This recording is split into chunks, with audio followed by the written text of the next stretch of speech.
the buffet style meals. So just so you know. I'd like to ask each of you to silence your phones and our visitors online to please mute themselves, their computers, so we can get started. And I would like to invite Tim Cooney to lead us in the invocation and the pledge. We are recording.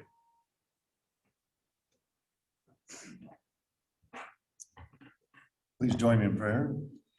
Dear Heavenly Father, we thank you for this beautiful day and for all of your provision and care in our lives. We ask you to be with those who are still struggling and suffering.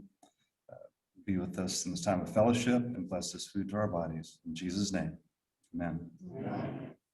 I pledge allegiance to the flag of the United States of America and to the republic for which it stands, one nation under God, indivisible, with liberty and justice for all. Thank you, Tim. Very nice. At this time, I'd like to invite Clint Morris to the podium to introduce our speaker.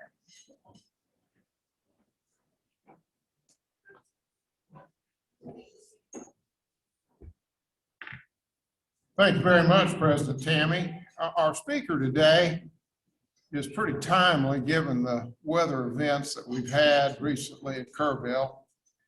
He grew up in Kerrville, graduated from Tybee, went to Texas Tech, and knew what he wanted to do, so he went to Mississippi State and got another degree in broadcast meteorology.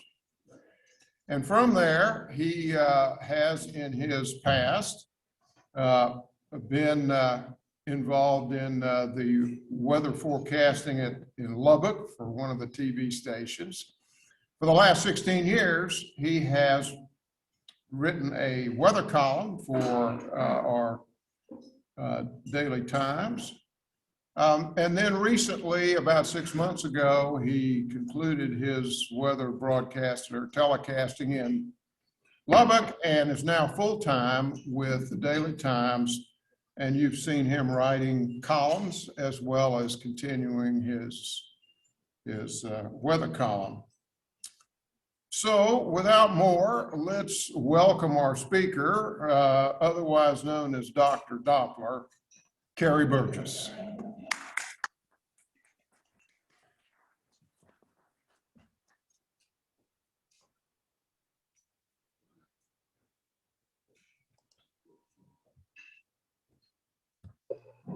How are y'all doing today? Good.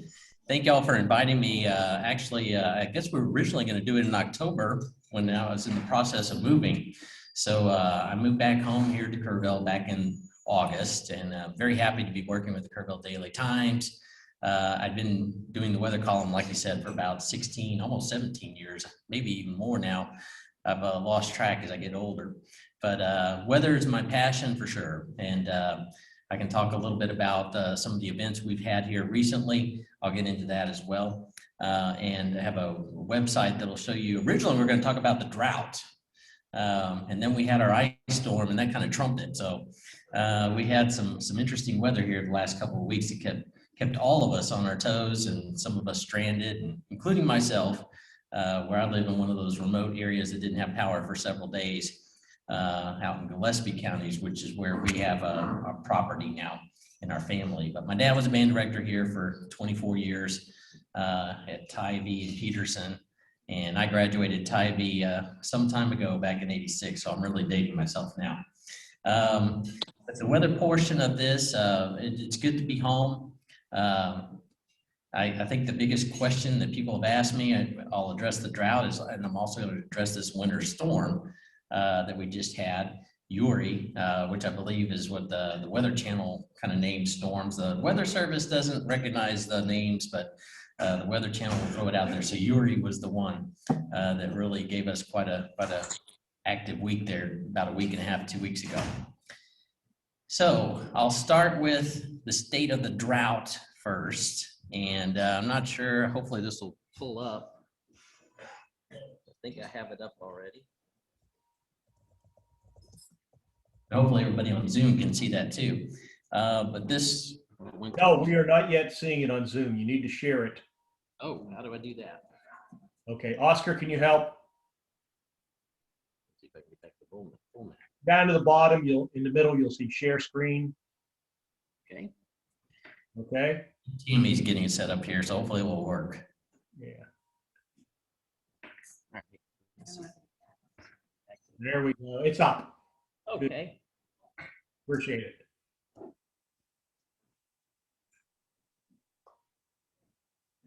Okay, there it is. That is the state of our current drought as of last week. Even with the snow, we still have some of our area in drought conditions. So we came into this year with a low precipitation tally. This goes back and kind of traces it 365 days. So it's not based on the calendar year, but this is issued every single week. And this is the latest one that was February 25th. Tomorrow we'll get another update to see if we got a little help with the rain event we just had as well. But I expect it to stay the same. And you can actually get down into Texas here. Break it down even further. And while it's hard to see, you can kind of see Kirk County's right in the middle there. We're still in, we improved 2 categories. We were actually in the extreme to severe category, the darker red earlier. But the snow really benefits moisture in the soil levels. And the snow event can really help us out quite a bit. So for those who have been tracking the drought for the last year, since snow and ice accumulated on the trees, it caused a lot of devastation for the trees and the power lines. But in the soil, it is one of the best types of precipitation of all things because it seeps into the ground instead of running off. And so in the long run, in terms of field conditions and rangeland, it's probably going to benefit that we had an event like that. But for most of us in the working world, it was not the best thing we could have endured, and having the power outages and all of that. So it was rather severe in that area. So hopefully in the positive side is the storm brought us much needed moisture and kind of took us 2 categories up into a lesser stage of drought. And I'm not sure we're going to get a whole lot more now in March. We probably saw our winter in that 2-week stretch. As Clint was mentioning earlier to me, just privately, we were talking about the fact we had 4 snow events this year. And last year didn't have anything at all, hardly any flakes whatsoever. Now, I grew up here in the 80s, and I know there are a few people in here that went to school with. I know Robin, I went to school with her at Tybee. And I think Greg Peschel's on there too, I saw on Zoom. So in the 80s, we had a lot of snow and ice during that decade. I remember 83 was the last relatively long endurance cold snap we had, which to me was 1983. That lasted 2 weeks, was twice as long as the one we just had, but it didn't have as much precipitation. So we ended up with some ice, and we had a little bit of snow, but it was the real fine powdery snow. It didn't accumulate a whole lot. Wolf Creek north of town on 16 froze over completely. You could skate on it, although it wasn't recommended. And then 83 was the one that historically to me was the coldest of cold, at least in my generation. But the all-time low, I think people would be surprised to find out our all-time low is -7 for Kerrville, which was set in January 31st of 1949. So historically, it has been below 0 only a couple times in Kerrville. 1989 would have been the last time we came right to that level, and we came pretty close on that Sunday night, Monday morning, about 2 weeks ago. We got down to 1-2 degrees officially. I think the USDA, which is our official climate site, by the way, it actually got down, I think it was 1, maybe 2. But the wind chills were in the -15 to -25 range. That's a long time since we've seen that here too. But it did happen in the 83 event as well. So those two paralleled each other. And this last week or so, the last couple of weeks reminded me more of the 83 event than the others. But the ice accumulation, that very first day we had ice, and it set the stage for bad consequences after that. I don't think the ice wasn't forecast anyway to be as heavy or as it wasn't expected to drag the trees down as much as they did. And of course, we never got any time to thaw. So then we had a snow, and then we had another layer of ice, and then we had another snow on top of that. So 4 straight events from actually 4 different storm systems that happened while that Arctic air was right on top of us. So we ended up with a mess, and it never really thawed out. And so each layer of precipitation added on and on and on and on. I live in a part of Gillespie County that looked like a tornado hit. We lost trees that my grandfather planted a long time ago, oak trees, things that have been around on our property forever. And they were just toppled. Even on day 1, the ice was already pretty heavy on it. Plus, the tree system was already weakened because we were in a drought. And a lot of people may or may not realize that the root system in trees can go through those periods too if they're not getting a lot of water. We came off a drought year, and it was making it very difficult for the trees anyway. They were kind of weakened. So it made the ice storm even more devastating in that aspect of it. They weren't as strong as they normally would be in a typical year when we have a lot of moisture. So we went into those things against us. And I think now most people are getting power back. I'm not sure the latest stats, but I think we had it almost everybody now. Not everyone, but very close, especially those on the Syntex lines are still repairing it. Yesterday on our property, I saw a helicopter fly over. They were inspecting because we have one of their power transmission lines goes across our property. So we noticed mud tracks all over our property and our farmland. And then the helicopter came over yesterday inspecting every one of the poles and would hover over it. And we thought war was about to break out. We just hear our dogs start going crazy and just hear helicopters right there in our front yard. I think he's going to land in our driveway. And it turned out they were just going and examining every pole step by step through the air in areas where they couldn't get to with their vehicles. So that was kind of interesting. They're not black helicopters or anything like that. The conspiracy theories and all that going around.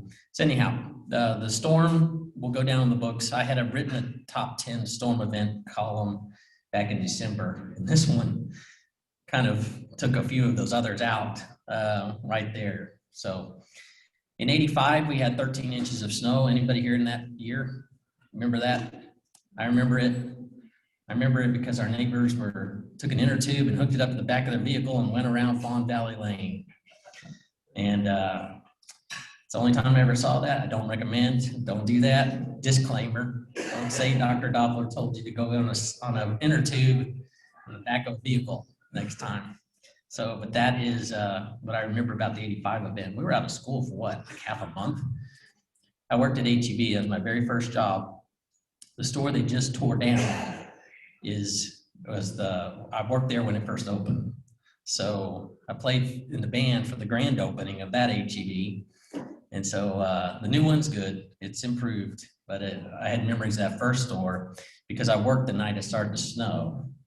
And they sent us all home early. We never came back again, but they piled a big, huge portion of their parking lot snow in that 13 inches on one corner, which used to be a throughway street by Crenwell. And it stayed there until February. The storm happened January 11th and 12th. And by the end of mid-February, it was dirty. It looked like brown snow. And because all the dirt and dust and grit from the air, it just ended up looking like a big old pile of mud that finally melted about a full month later. But for me, it was exciting. So being the weather nerd I was, I'd go back and forth, look in the windows, taking pictures, taking snapshots. Ask Carolina, I still do that now. I'll walk outside anytime I hear thunder, I've got to get up out of the desk. Doesn't matter what I'm doing. Got a deadline, Carrie, at 5. Wait, I hear some thunder though.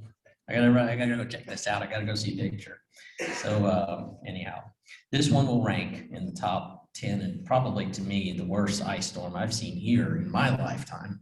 My parents will argue a little bit about the 40s and 50s having one similar, but it's been a long time. So the snow and ice helped us in the drought.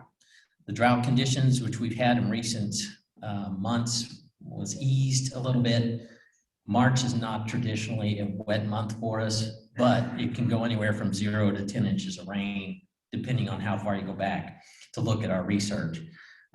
climate sites for Kerrville, and weather data is pretty reliable actually to 1895, which surprised me when I first started looking into that. The weather geek in me 20 some odd years ago when I was at Tech, I went back and looked at climate data for the whole state of Texas.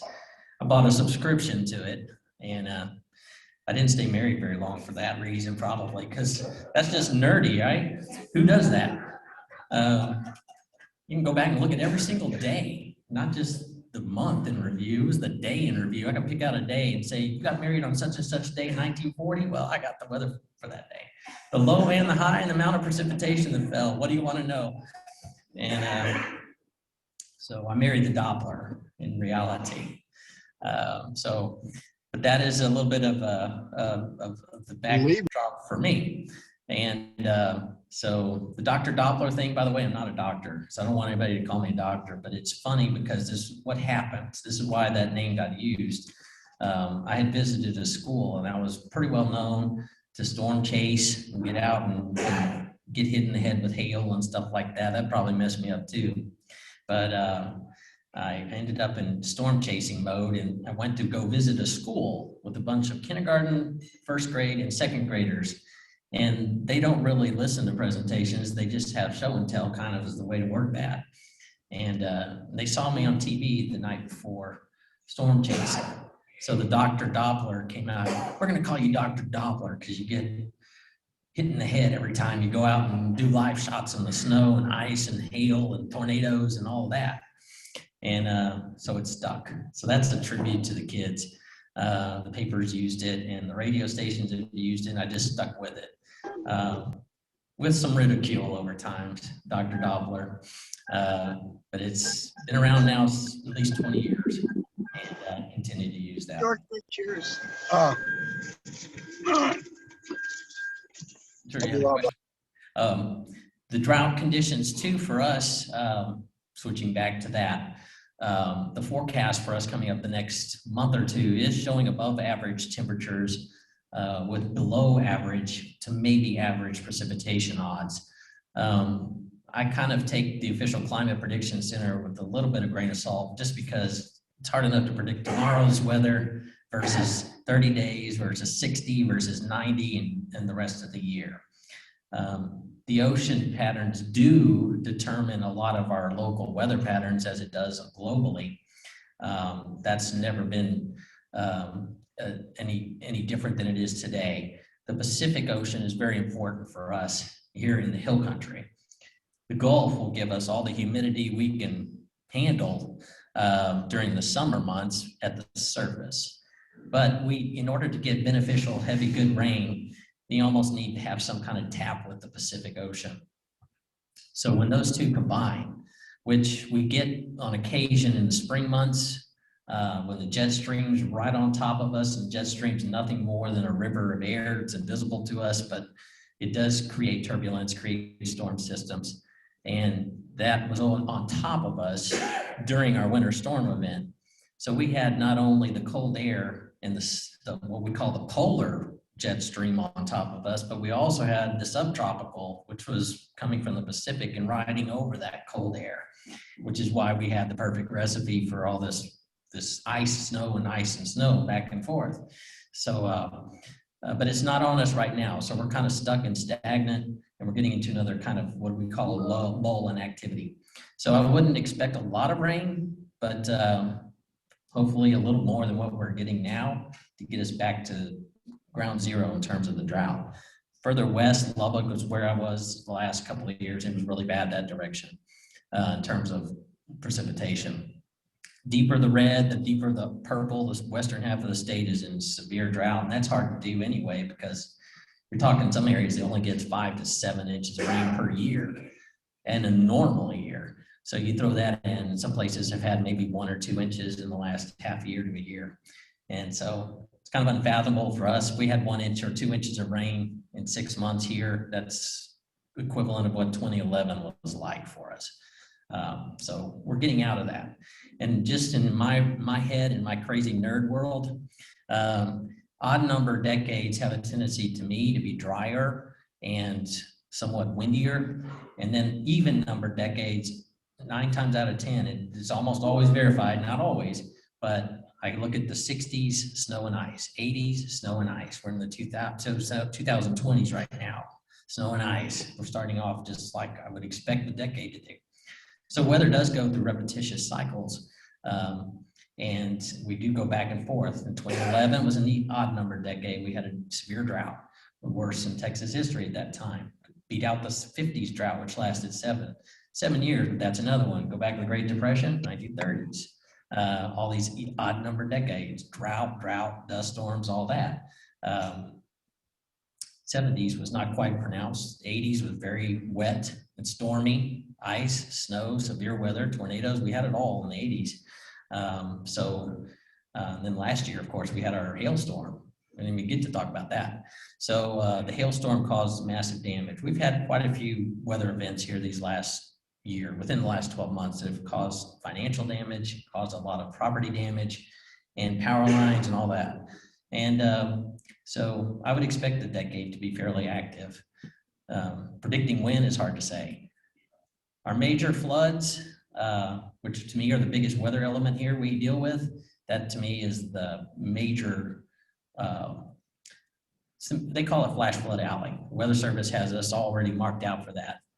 If we get 10 inches of rain at once, which it has done several times, especially upstream on the Guadalupes, get you out past Hunt and Ingram, where the Guadalupes, you can walk across it, right? Some places on that limestone rock and all that, you can walk across the river west of Hunt. Was that River Inn Resort or something? I think there's lots where people will go and stay. There's still a hotel, or used to be, out there. But the riverbed itself is very shallow and it's rocky. So if you were to get 15 inches of rain right on top of that, it's not gonna stay put. It's gonna run down, and the Guadalupe can become a raging torrent. The biggest example I ever saw of that was 87, and that happened in the summer. And by the way, most people associate our wettest month of the year with May, and that is true. It is on average our wettest month of the year, but our biggest flood events have been late June, July, 1st of August, and they've not been tied into hurricanes most of the time, like people would think, but stalled out low pressure systems that sit in place, that get stuck right on top of us and rain themselves out.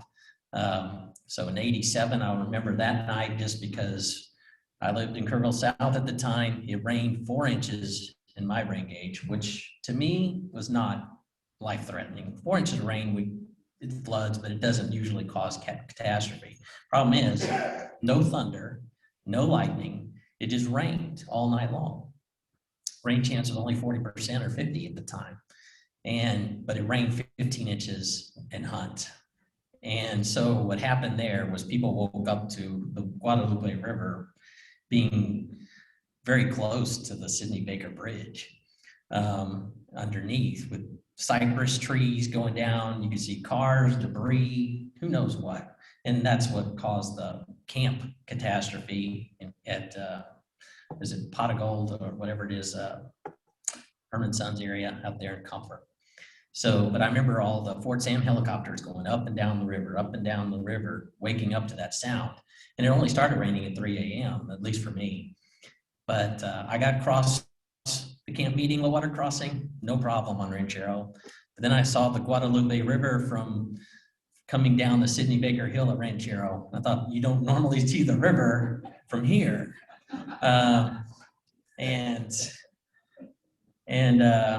It wasn't going over the Sidney Baker Bridge. I think about it now, and I've got to keep in mind I was probably 21, maybe 22 years old at the time. Not smart, but I went ahead and went across the Sidney Baker Bridge. There's just logs and debris coming underneath me. I thought it was pretty cool to see, and I'm snapping pictures. And then I went across the bridge and went over to where the old bowling alley used to be and the condos back in there. And that was all flooded up, and you couldn't tell there was a dam at all. And then KSAT 12 was there. I was like, this is really a big deal, KSAT's up here. And it was, you could see cypress trees swirling in a whirlpool right there where that dam was and is, but the water was level with that dam. You couldn't tell there was a dam there. The only thing I could tell that made evidence of the dam was the whirlpool and stuff spinning in it. And to me, that was a huge, one of the biggest flood events I saw. 78 would have been the other. Rio Robles took a massive toll there, and there were fatalities here in Kerrville from that. 78 was a flood. That respect the river, I always say. And I was talking, we had Sheriff Letha on our Facebook show last week. We were talking about all these weather elements.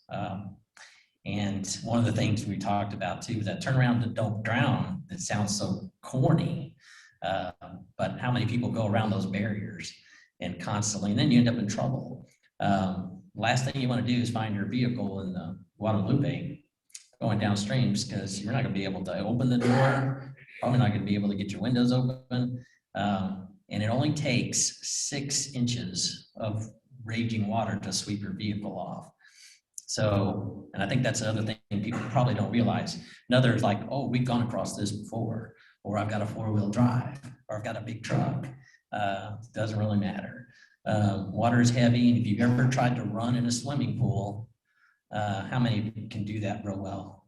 Probably nobody, because it's heavy, thick, dense, and that water is at least that or 10 times more, maybe who knows what, and it's moving also at 40, 50 miles an hour. So you don't have a chance. So respect the river. That to me is the biggest flood. The flood alley thing is serious business. And it hasn't done that in a while here. We have had floods, but those major catastrophic floods, and I'm knock on wood, I don't want one. But that river always does something like that.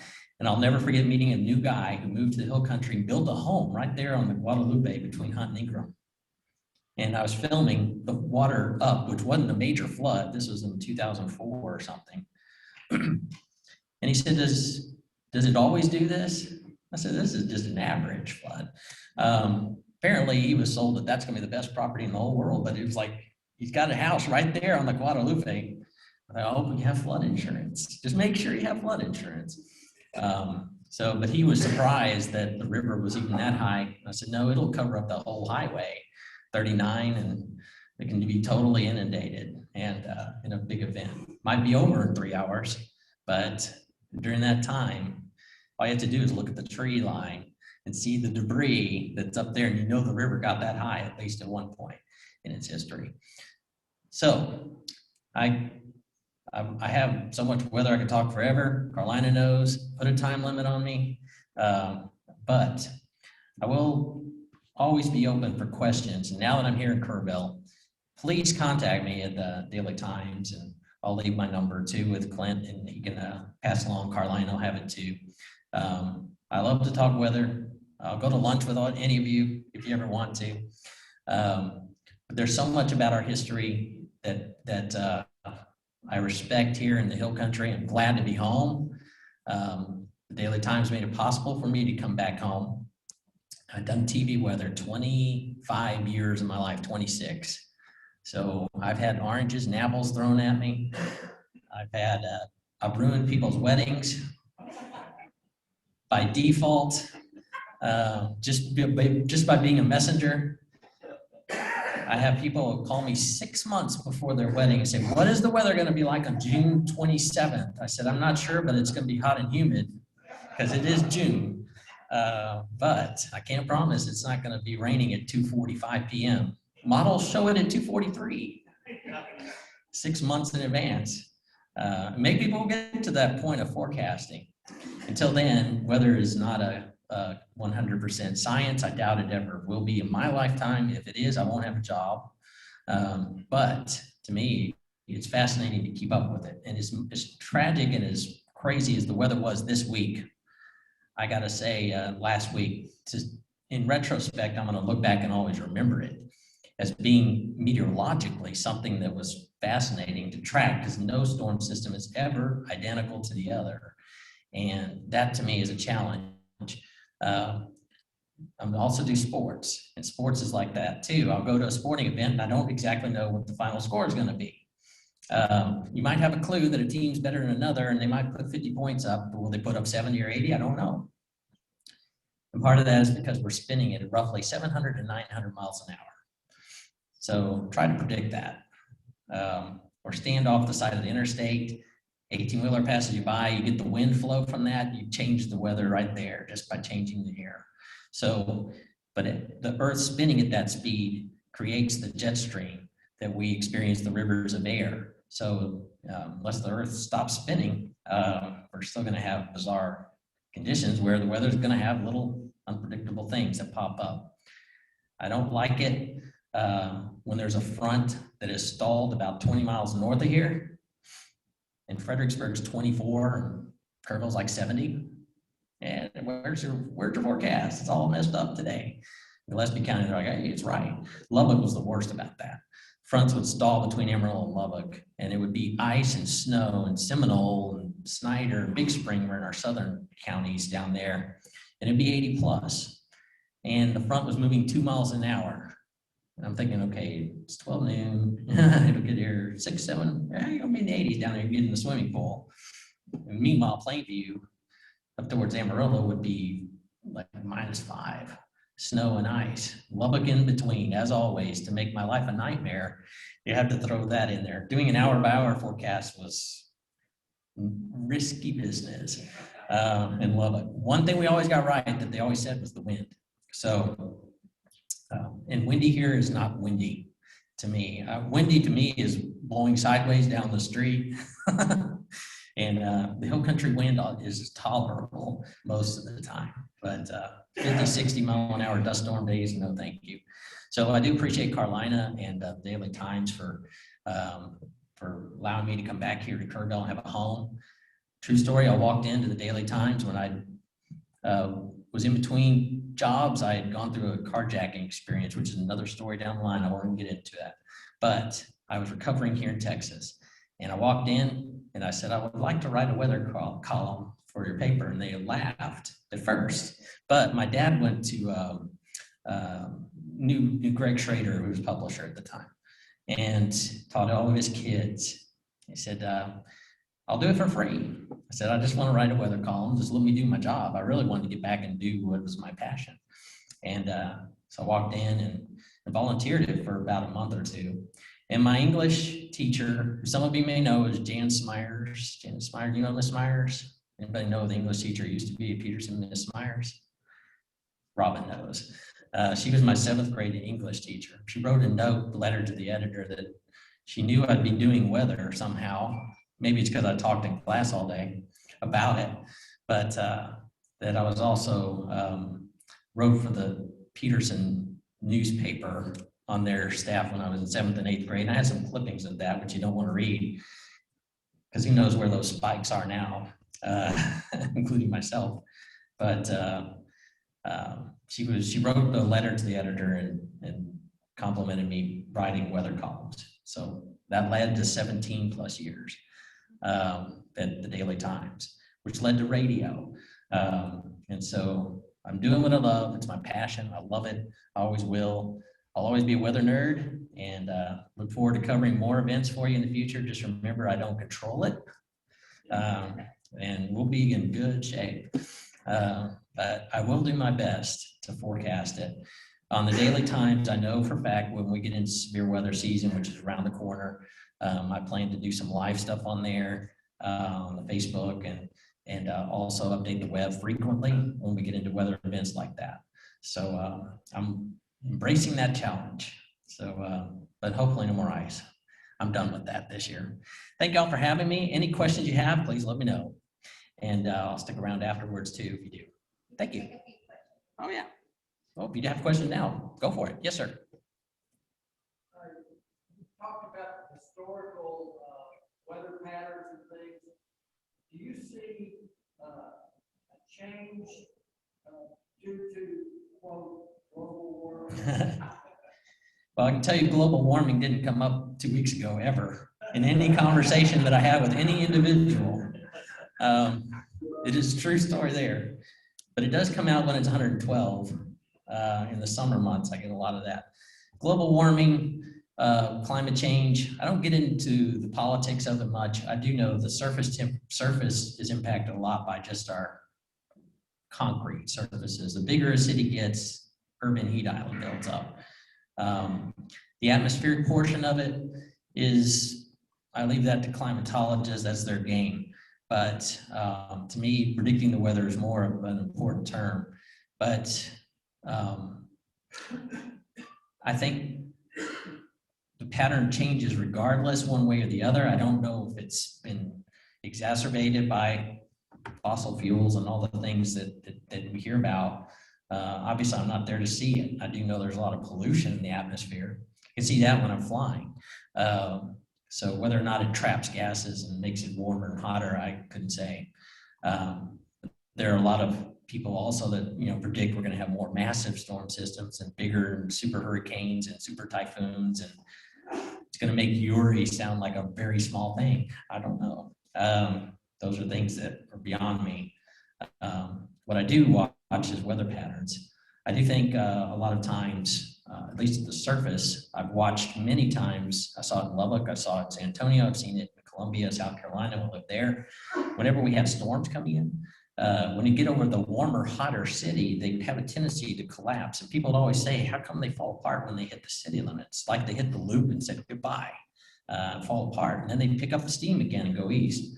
And that there is some sense to that, because warm air from the pavement and the buildings can rise up, and it requires the air to be colder aloft for any air to rise, otherwise it gets trapped. So I know that's very physical, weather geeky, but typically temperature drops 5 degrees. Every 1,000 feet you go up in altitude.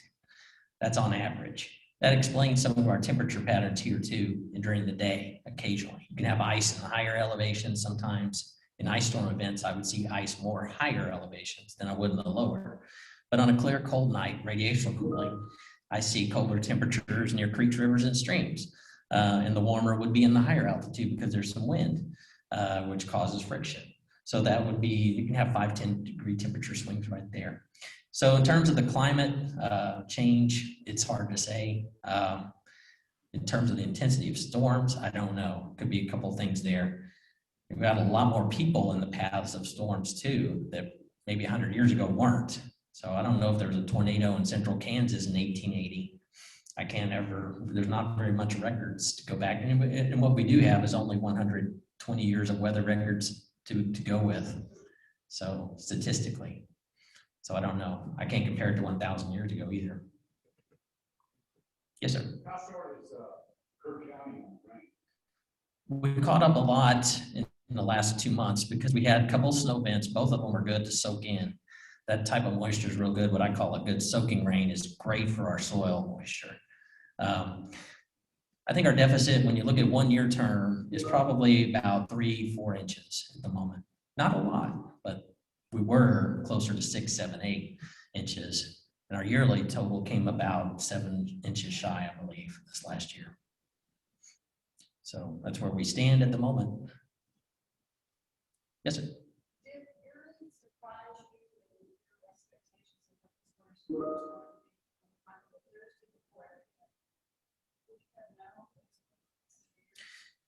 I don't think so, not in terms of the intensity. What it did have was a recipe for some ice and freezing rain.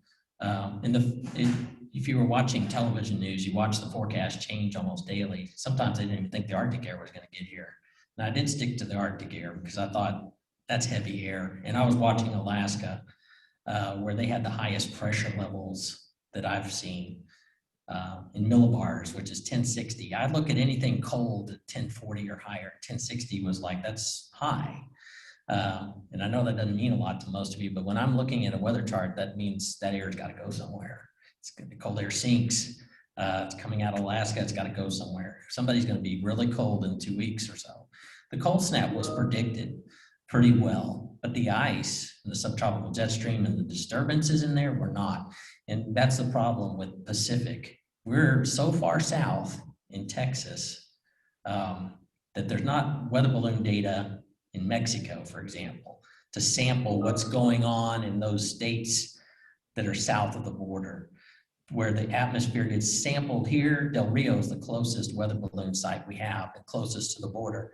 That gives me one weather balloon site to look at that goes through the entire atmospheric column. Otherwise, I'm not going to have anything until Hawaii. that doesn't leave much between here and there to cover that Pacific. So those type of things can sneak up on us. We saw light precipitation, but then what happened was some of it, that storm system was so strong, it produced thunder sleet, thunder snow even. So you had thunder and it got convective. So just like you would have a thunderstorm, it's going to rain heavier than drizzle. If you have the same conditions with sleet or snow, you're going to get heavier snow and heavier sleet when it's in a thunderstorm environment, a convective environment. And that dumped a lot of precipitation that morning and that afternoon, much heavier than what models have shown. That's a good question. But then all those other systems, I always knew Sunday night and Monday was going to be the big snow event if we were going to have one. Thursday, on the other hand, snuck up before that one.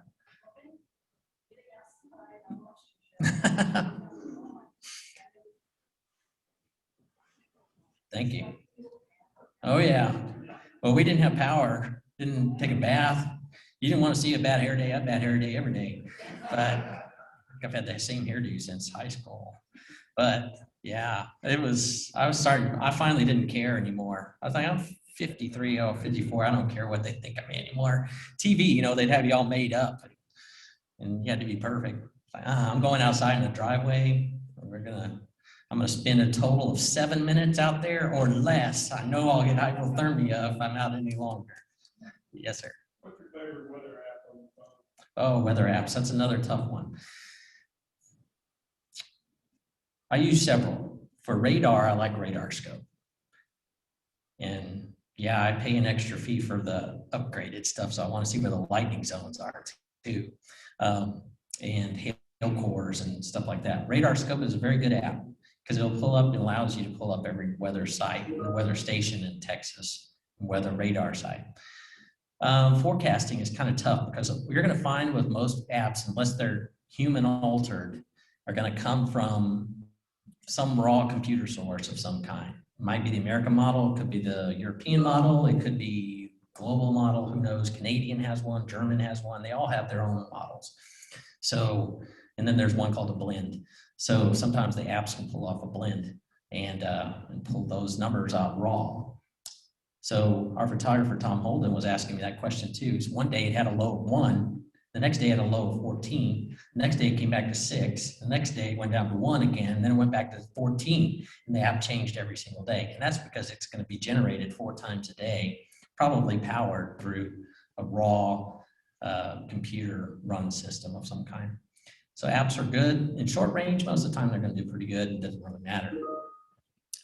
The one I had in my TV station was good at KCBD, and I think the one that used here is probably KSAT. But Ken's may use the same one. I don't know, but it does a good job. And some of we could go in there and alter the numbers and forecast too. Weather Channel is good for a lot of people. Just know the Weather Channel and they'll go pick that one. But as much as possible, try to get as local as possible, and I think it gives you a better idea because they may be altered enough or changed a little bit. Hour by hour, I don't think we don't have an app. I'd love an app, but we don't have one yet. So maybe someday I would love to have an app and be able to forecast like that. Yep. Thank you all so much. Did I go over my time limit?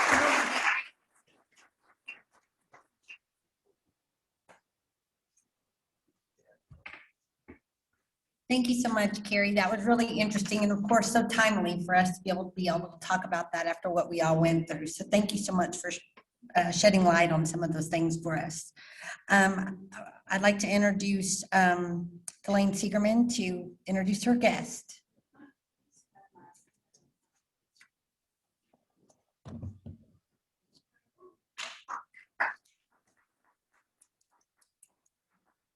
Okay, Gina, you have an announcement.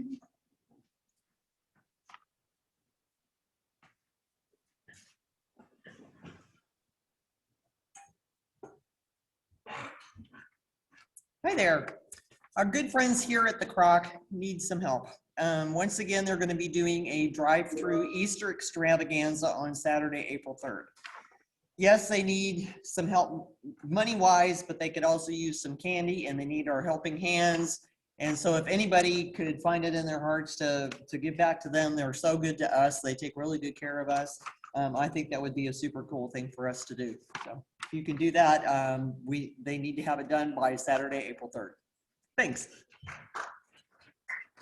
Thank you, Gina. And for those of you that are here in person, there are some of those flyers outside on that table if you would like to take one and see what you would like to give. I mentioned some things yesterday in our meeting, but I mean in our email, but I'm going to let Stephanie Miller do the families and Rotary for us. Yes, condolences to Glenn Crane and the loss of his wife. And he also has been hospitalized lately, so get well wishes to him as well. Also, that we have a praise. Diane Green is in remission with her lymphomas, so that's a praise. It is. Thank you so much, Stephanie. Yes. Okay, and I don't know who used to bring Glenn to his meetings, but he is ready to come back at some point after he's had a little bit of time to recover.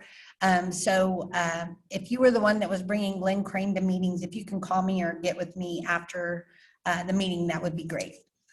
The silent auction item, Robin Myers is working hard on the silent auction item. She and Jeff Harris together on our main event. Part of that is a silent auction that will be online. She currently has almost 30 items. She was shooting for 50. So if you have some items that you can donate to our cause for our one fundraiser of the year, please contact Robin Myers and let her know that what you have, and she'll be glad to come get it or get someone to come get it from you. Also, if you have raffle money, Jeff is online. He couldn't be here today, but he's at work and he doesn't have audio for his computer for Zoom. So I want to remind you that we have asked each of you to sell 4 raffle tickets. Again, that's the only fundraiser of the year that funds all of our service projects for next year. So we really are counting on you to do that, do your part on that. And a lot of you have, so thank you. But if you have not received your tickets, please email me, because we are trying to do that.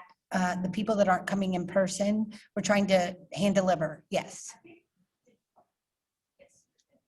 Yesterday in the mail, Christy has mailed what we have as the remainder. So if you don't have them, and I know I had Gerald Arian and Bill Rector and David Martin all said that they didn't get theirs.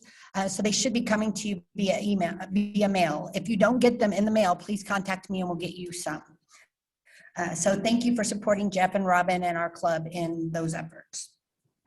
Also, pay your invoices. If you have not paid an invoice for your membership dues this quarter, it was sent on January 1st. So please look and see if you've paid it. If you haven't, please get with Gina or Christy and let them know that you didn't receive one, and we'll get you another invoice.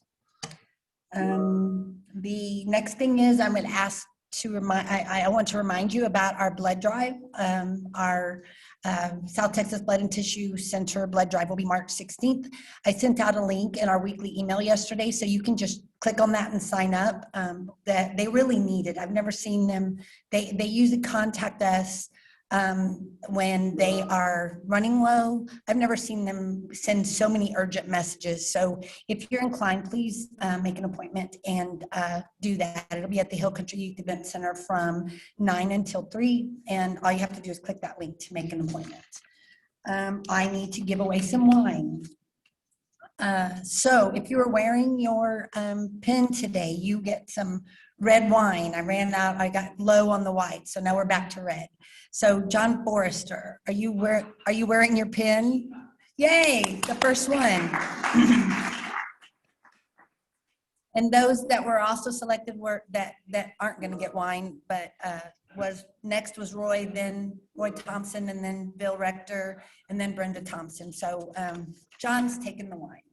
I don't have anything else for the good of the club. If anybody else doesn't, I would ask that you join me in the 4-way test. Of the things that we think, say, or do, is it the truth? Is it fair to all concerned? Will it build goodwill and better friendships? Will it be beneficial to all concerned? I'm in.